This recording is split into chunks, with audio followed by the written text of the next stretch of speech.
आज मैं इस मुकाम पर जो पहुंचा हूं, बहुत हमने मेहनत की है। मैं शब्दों में बयां नहीं कर सकता हूं आपको, लेकिन ये सब थोड़ा सा सुना करके मेरा दिल थोड़ा हल्का हुआ है।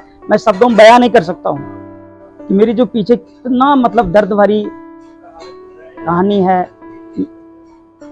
और आपको ये स्टोरी अच्छा लगे, मेरा दिल थोड़ा हल्का हो जाए, और आप यहाँ पर आइए। मैं बहुत अच्छा ऑमलेट बनाता हूँ, आप ऑमलेट खाइए। खुद ब खुद आप कहेंगे नहीं, इरादे से हम बहुत सच बोल रहे हैं। यहाँ आकर के मजा आ गया मुझे, मेरे पैसे वसूल हो गए। हेलो जी, की हालचाल, सत श्री अकाल। अंकुर मनचंदा दिस साइड एक बार फिर आ चुका हूँ मैं अपने नए फूड ब्लॉग में। सो बेसिकली जो मेरा आज का फूड ब्लॉग होने वाला है वो कुछ इस तरीके से होने वाला है कि मम्मी कहती थी संडे हो या मंडे रोज खाओ अंडे, तो मैं आ चुका हूँ इसीलिए अंडे खाने डीलक्स बटर आमलेट में। तो चलिए जानते हैं डीलक्स बटर आमलेट की स्टोरी। उन्होंने इतना अच्छा डीलक्स बटर आमलेट कैसे खोला, कहाँ कहाँ उनको किन किन दिक्कतों का सामना करना पड़ा, और वो इस स्टेज में आज क्या सोचते हैं, क्या फील करते हैं। तो चलिए जानते हैं उनकी स्टोरी। जब मैं घर से निकला था, मेरी एज 14 की 15 साल होगी, और 10th में पढ़ता था मैं। और पढ़ाई छोड़ के मेरी किस्मत खराब थी उस टाइम। ऐसे लग रहा था मुझे से मेरी किस्मत, जो मैं पढ़ाई छोड़ करके मैं बाहर निकला हूँ। और मेरे पापा वगैरह कहते थे तुम घर पे काम करो, ये करो वो करो, लेकिन मेरे को मन नहीं लग रहा था। मेरे 3-4 फ्रेंड थे, वो कह रहे थे नहीं चलो बाहर चलते हैं, तो हम लोग उसी की बहकावे में बाहर आ गए। और बाहर आने के बाद पता लगा कि घर क्या होती है और बाहर क्या होती है। वहाँ हम एक सुबह 5 बजे जब हमें होटल पे लगाया गया ना, उस टाइम हम होटल पे नौकरी करते थे। सुबह 5 बजे हमें उठाया करता था, और रात के 10:30-11 बजे तक हम लगातार ड्यूटी करते थे। और दिन में खाने के लिए भी मुझे 2 ही रोटी मिला करता था कि आप अगर 3 से 4 रोटी खाओगे तो आपको नींद आएगा और आप काम नहीं कर पाओगे। मैंने ये दिक्कतें झेली है। उस टाइम हमें घर की याद आ रही थी कि घर क्या है और बाहर क्या है। जूठे बर्तन धोए हमने, अपना कुक भी बना मैं। तो इतना दिक्कतें आई मुझे उस टाइम, इतना दिक्कत आया था क्या बताऊं।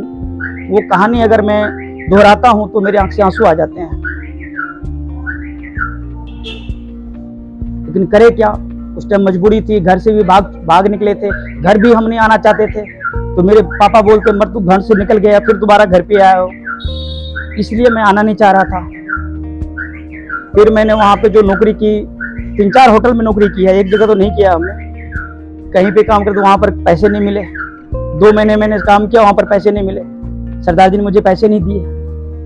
फिर वहाँ पे मुझे नौकरी छोड़ दी। फिर मैं कहीं और नौकरी किया, उससे 4-5 किलोमीटर आगे कहीं ढाबा था, वहाँ पे मैंने काम किया, वहाँ ठीक था।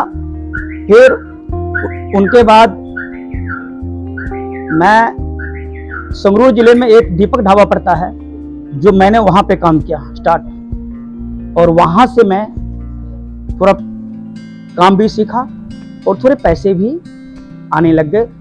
और उनके बाद मैं पहुँच गया लुधियाना, जो कि सानेवाल में पड़ता है। वहाँ मैंने काम किया है। तो वहाँ मुझे एहसास नहीं हुआ कि मतलब कि हम कहीं काम कर रहे हैं। वो बिल्कुल मेरे बच्चे की तरह रख रहे थे।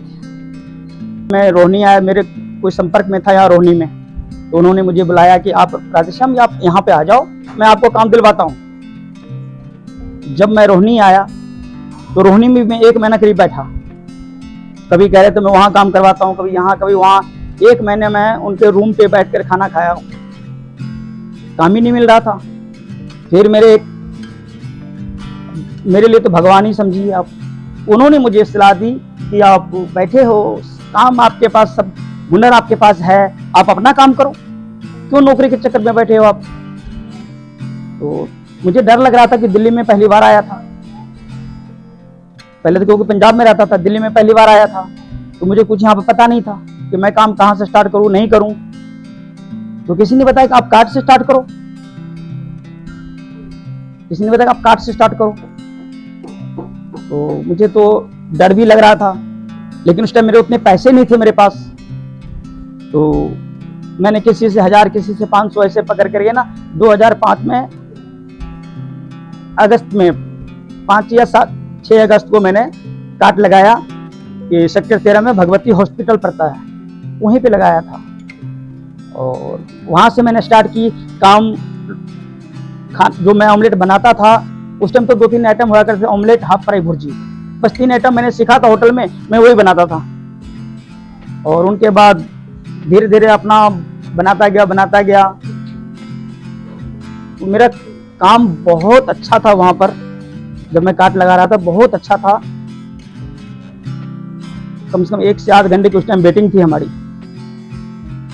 और उनके बाद किसी ने बताया कि आप शॉप ले लो।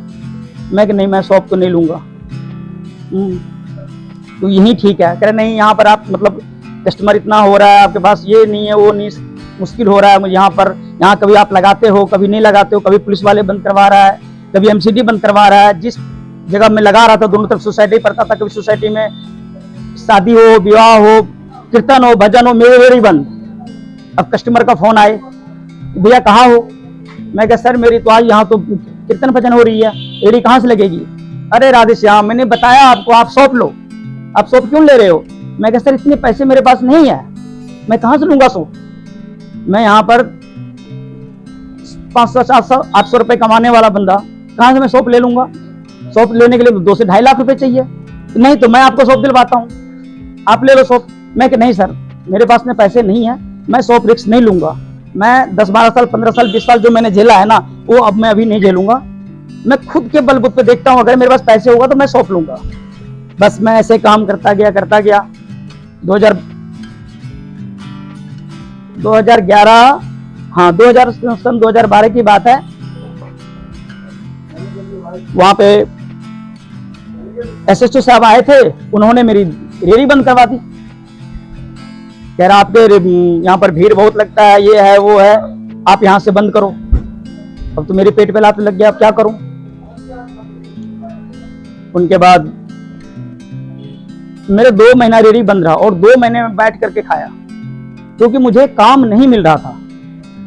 और कहीं रेहड़ी भी अब ढूंढ रहा था, मैं रेहड़ी लगाऊंगा वहां पर, फिर पुलिस वाले सारे एमसीडी वाले कह रहे नहीं यहाँ पर नहीं लगेगी रेहड़ी।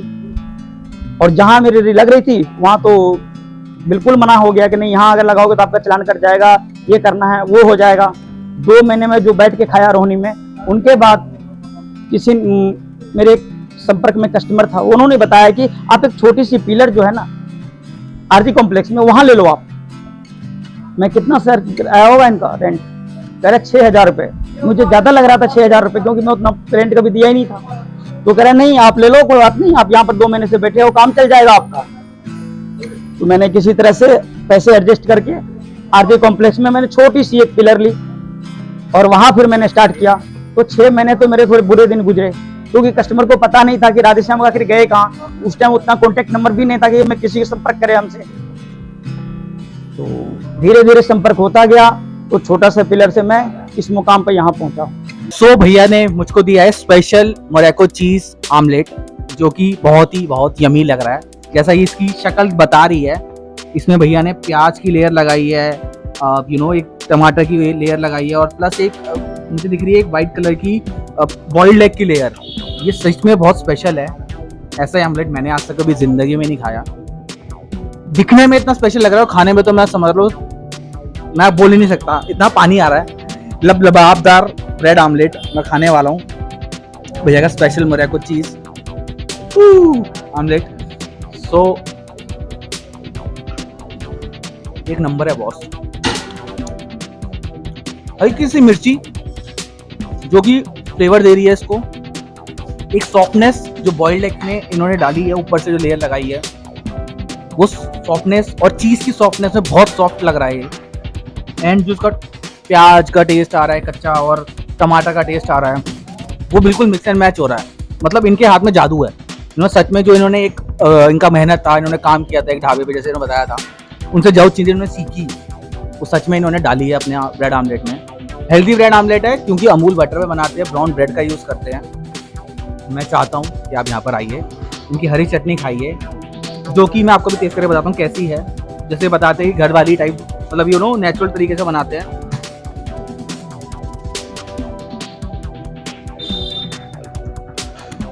परफेक्ट, बिकॉज दही और वो जो इन्होंने डाला है ना फ्लेवर, दही और वो आपका कोरिएंडर डाला है, जो इसने पुदीना डाला है, कुछ न्यूट्रल टेस्ट है। धनिया का फ्लेवर इसके ऊपर जो डाला है वो भी एक नंबर का आ रहा है, चटनी में भी एक नंबर का आ रहा है। आप आइए यहाँ पर, हरी चटनी खाइए और मोरक्को स्पेशल मोरक्को चीज़ आमलेट खाइए और अपना दिन अच्छा बनाइए, हेल्दी बनाइए। भैया हाफ फ्राई है, ऑमलेट है, एक इनकी तंदूरी जलंधरी ऑमलेट है, वो भी बड़ी अच्छी लगती है मेरे को। हाँ जी, अभी आपने क्या ऑर्डर किया है? अभी तो मैंने हाफ फ्राई किया है। अच्छा, सो और जगह आप हाफ फ्राई खाते हो उसमें और इस हाफ फ्राई में क्या टेस्ट का ही फर्क है और एक साफ सफाई है, क्वालिटी है। हाँ जी, कब से आ रहे हो आप यहाँ पर? मैं इधर तो भैया के पास तो 2008 से आ रहा हूँ। 2008 से भैया पहले उस पे थे, रेडी पे थे, फिर शॉप पे आए, फिर इन्होंने ये शॉप लिया, तब से आ रहा हूँ मैं इनके पास। क्या पसंद है आपको डीलक्स बटर आमलेट में खाना, और कब से आ रहे हो ये बोले बताओ? यहाँ पे आते हुए मेरे को हो गए हैं अराउंड 7-8 ईयर। इनकी पहले एक और जगह शॉप थी, उसके बाद यहाँ पे शिफ्ट हुई है, तो तब से हम जानते हैं। तब से फॉलो कर रहे हो इनको? तो क्या क्या पसंद है मुझे बताइए।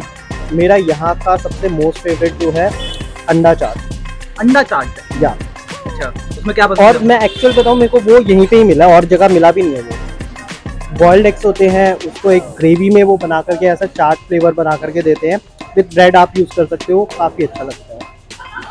आप अगर घर पे लेके जाओगे उसको पराठे के साथ लो, बहुत बढ़िया टेस्ट आता है। और इसके अलावा मेरे को एक अंडे में हाफ फ्राई मेरे को काफ़ी पसंद है, जो कि मैं अभी खा भी रहा हूँ। कैसे लग रहा है आपको? एक हाफ फ्राई भी और भी जगह पे आप खाते होगे? यहाँ पे एक डिफरेंट सा रहता है, क्योंकि क्या है ना, इनका जो प्रिपरेशन है, आप देखेंगे इसके अंदर है ना, एक ये प्याज और टमाटर को ना मिक्स करके एक थोड़ा ग्रेवी फ्लेवर दे देते हैं। हेल्दी फूड लगता है सबसे ज़्यादा। एग इज ऑलवेज ऐसा लगता है कि ना, ये एग जो हम खा रहे हैं ना, मतलब ये फास्ट फूड नहीं है, ये आपकी हेल्थ के लिए अच्छा है, और आज की डेट में हेल्थ के लिए अच्छा रहना बहुत जरूरी है। और विंटर्स में एग तो और ज़्यादा।